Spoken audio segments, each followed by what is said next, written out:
After a blockbuster trade that sent OG Anunoby to the New York Knicks, with Emmanuel Quickley and RJ Barrett leaving for the Toronto Raptors, OG Anunoby has had a big impact on the New York Knicks.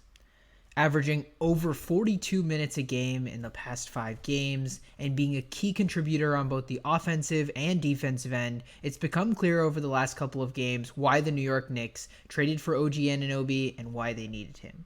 In this film review, we're going to go over some of the key dimensions that OG Anunoby adds to the New York Knicks and why they traded so much in Emmanuel Quickley and RJ Barrett to end up getting him.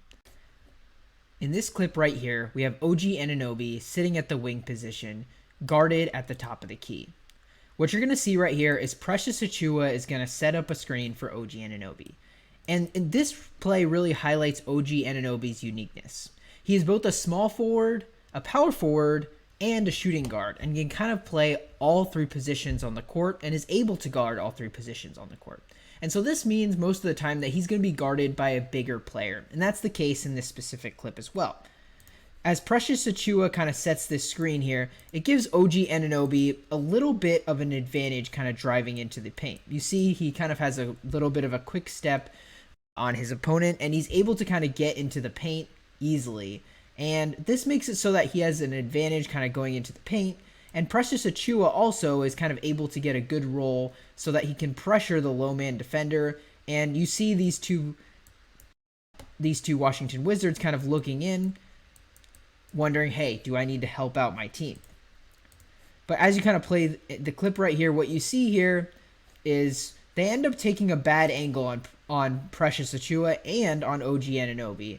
And they end up jumping early and kind of contesting the shot early. But there's still a lot of room kind of here between OG Anunoby and the rim. And so OG Anunoby is kind of easily able to finish over a pretty tall and a pretty good contest, but still able to finish. And this is kind of a unique dimension that OG Anunoby adds to the New York Knicks this season specifically. RJ Barrett was just not the most consistent finisher for the New York Knicks and averaged under 60% around finishing in the rim, which is well below league average. OG Anunoby, on the other hand, is a great rim finisher. In this clip right here, we're going to highlight some of OG Anunoby's unique defensive abilities. As I said before, he can guard the 2, the 3, and the 4, and his ability to block shots is second to none, something that both Emmanuel Quickley and RJ Barrett didn't offer.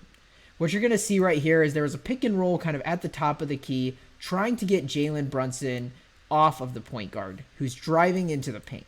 OG Anunoby here is kind of in a drop position, trying to help out whatever's kind of happening in this action specifically. As we play the clip a little bit more, what you're going to see is he ends up driving into the paint and kind of forcing OG Anunoby to kind of commit to block off the drive. And the Washington Wizards point guard Jordan Poole makes a great pass so that he can have his teammate potentially get an easy shot towards the rim. And he has a really good lane right here. But OG Anunoby's length and ability to block shots is definitely something that is second to none compared to his other New York Knicks counterparts like RJ Barrett and Emmanuel Quickley. And so he's able to kind of contest the shot and block this shot by Deni Avdija. Now in this clip right here, what you're going to see is RJ Barrett and Isaiah Hartenstein working together. So it seems like right here they're going to kind of set a dribble handoff for RJ Barrett and get the ball at the top of the key. Now, it seems like right here in this clip, Marvin Bagley and Jordan Poole are a little bit confused.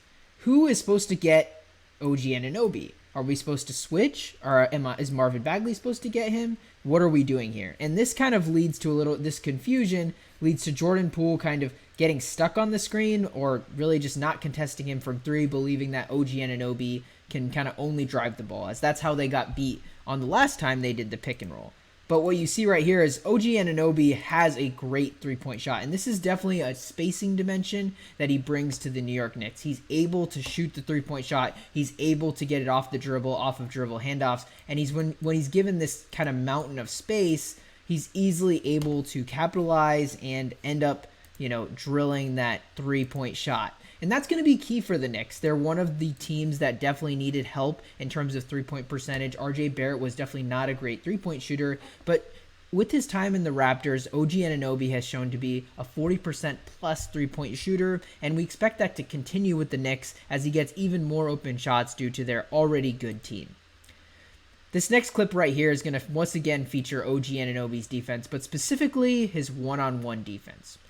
Right here, most NBA defenders are already on the back foot. OG Anunoby is just started his movement to contest this player at the rim, but this player is going full speed towards the rim, and there's really nobody able to contest him. A lot of players in the NBA, when there's kind of this bull rush and nobody's in position to kind of draw the charge, are going to be very afraid to contest the shot just because they're afraid to give away the N1. But OG Anunoby is able to kind of stay lockstep with him. He started kind of over here towards the elbow, and he wasn't able to go full speed. And the person he was defending was able to go full speed, but he still managed to keep up with him through great footwork. He ended up taking only 3 steps to kind of get to this position and is able to kind of contest this shot at the rim and ends up blocking it, which is kind of incredible because in this kind of going against somebody who's going full speed, it's definitely tough to get a great contest on the ball, and he's kind of able to do that. And you see the offensive players already kind of stunned that he was able to do that, kind of looking around at the foul like, hey, ref, where are you? Like, that was totally a foul, even though, I mean, he pretty much got that totally clean.